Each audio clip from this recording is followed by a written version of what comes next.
I got lost in train of thought.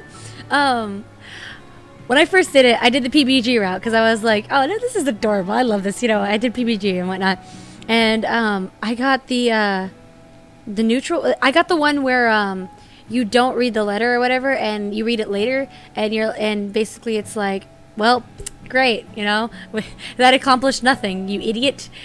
So it's like, yeah, no, I got that one, but then I got the good ending because I went back through it because it's actually kind of interesting to me because I have this problem of I don't give people space, and that was my problem with PBG route was that I didn't give them that space, and like I found that very interesting that like it actually talked to like real me, you know, not like role playing Hana me, and it was kind of cool. Like it was kind of like it made me reflect on some stuff. My very first good ending, like my like best end, like on first try, was Satch, and that's like.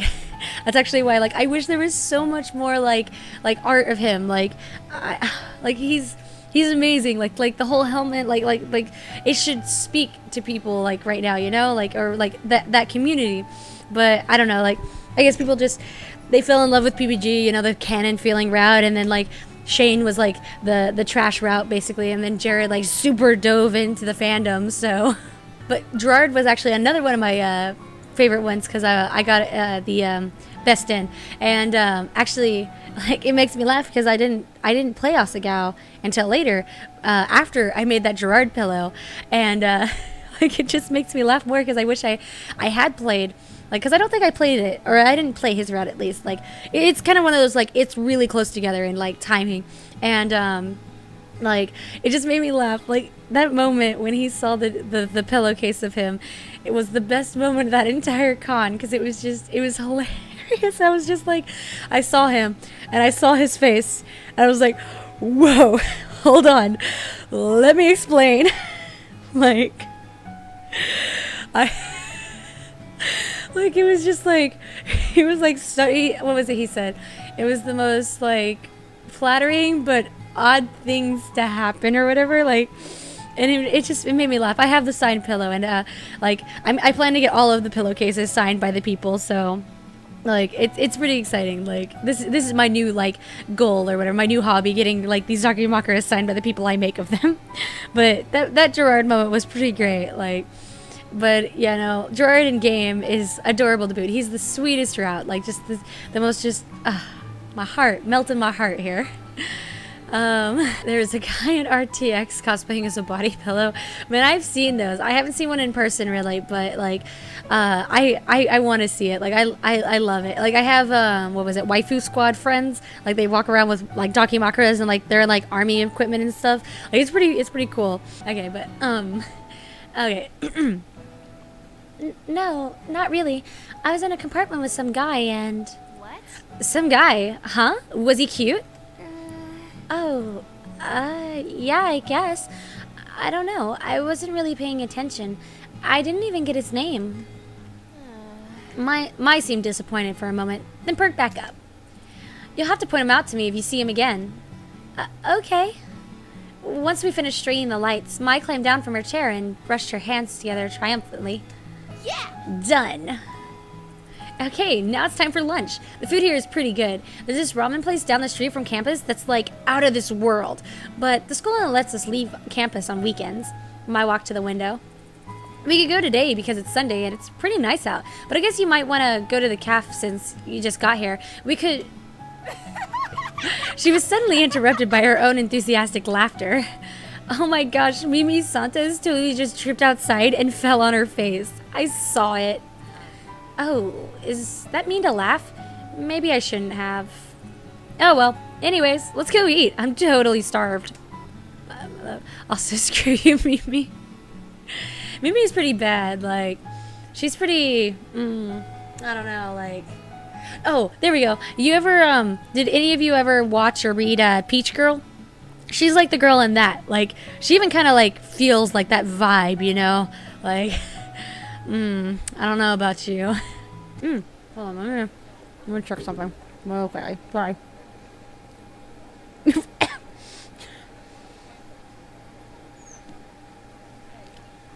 Sorry, I'm currently, Okay, so I'm currently making a I can't show it because I don't have it censored. But like I said, unless requested, my macros aren't lewd. But somebody did request a lewd one, and I was checking to see if there was anything important, because sometimes like my mom will text me or whatever, and like I just making sure, because she has weird hours. She actually called me earlier. I should probably call her back sometime. But I just it's on Etsy, and I just go scrolling down or whatever, and it's just Etsy, and it's just like in big explanation point or whatnot, penis. and, and it took me by surprise. Mai sat down and I took a seat across from her. Hi Mai, how was your break? It was good. I went to Italy and Spain. Dad fell off a ski jet and broke his ankle. Uh-huh. It's better now, though. Oh? Well, that's nice. I expected to be introduced, but the girl turned back to her group of friends and Mai turned back to me. She began to assault her food with a fork and tell me in a practically minute-by-minute account about her fleeting romance last summer with a boy she met on a beach that didn't get further than a few salty kisses. I sat back and let Mai talk. For the first time since arriving on campus, I felt like I was finally able to breathe. I picked up my Brussels sprouts and studied Mai as she spoke. The more she talked, the more I began to notice small details about her. She had a high songbird voice. What? She was dynamic, her face twisting this way and that into exaggerated expressions as she spoke. She laughed often. She imitated people in wildly unflattering voices, seemingly unrelated to her actual opinion of them. But, more notably, she talked. A lot. I didn't find this particularly annoying, as it filled the silence and she hardly ever asked questions that required my full attention. Just as Mai was rounding off a shockingly detailed account of the time she accidentally walked into her friend's older brother in the act of changing, a flash of familiar green caught my eye. I glanced over. I wonder who it is. Even though this is like my freaking 30th, 40th playthrough. Hey, that's him. Huh? Who? I leaned across the table to whisper, just in case he could hear me through the ambient chatter of the lunchroom. The boy from the train. That's him. What? Jared? Yeah, with the weird green jacket and swoopy hair. He just picked up his tray and was walking past us when something seemed to catch his eye. Oh, you. I looked up at him, suddenly realizing he was talking to me. Hana, I met you on the train. How are things settling down for you? Really well. I found my roommate and she's been helping me out. I gestured to Mai, who was thunderstruck. In fact, looking around, everyone was. People stopped eating to turn and stare at Jared and me, my shoulders bunched around my neck. Well, if you ever need any help, I'll be around. 3rd year, right? I nodded. All right. Some of my friends are in that year. Of course, they can't compare to me, but I'll give them the heads up to look out for you. He flashed a dazzling smile, then winked as I closed my eyes. I don't know how to wink. It's the least I can do for such a cute girl. Well, I'll see you around.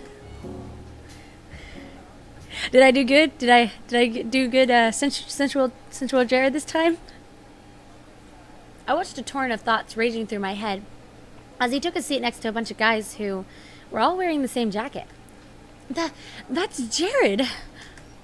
She tore her eyes away from him and looked at me. He's so cute. He's the most beautiful guy in school. Oh, Jared. I can't believe he just looked at me. I looked at Mai. Her cheeks were glowing an indecent pink. Why do they all wear those jackets? Aren't all the guys supposed to wear blue blazers as part of their uniform? No, they're allowed to. You know Jared? That girl turned back around and was looking at me with sudden interest. Did I know him? I only talked to him on the train for a few minutes, so not really. We weren't friends or anything. But looking around, Mai and this girl weren't the only ones who were interested. Everybody seemed to be listening in. Okay, hold on. While I read this or whatever, do you guys know, does it matter? Like, does it matter if I say yes or no to do the hidden block route? Like, let me know, because I want to say the right one. They seemed so surprised when he talked to me, maybe a little white lie couldn't hurt. Okay, let me know.